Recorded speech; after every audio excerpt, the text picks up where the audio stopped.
ஏய் பசங்களா, இஷான் கம்மி மத்தாப்பு வச்சிருக்கான், வாங்க.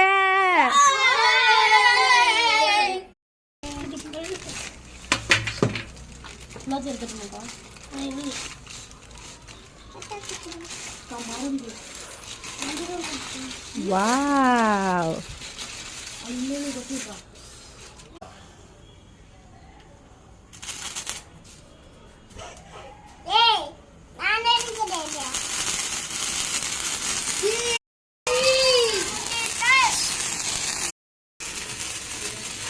ஹாப்பி தீபாவளி.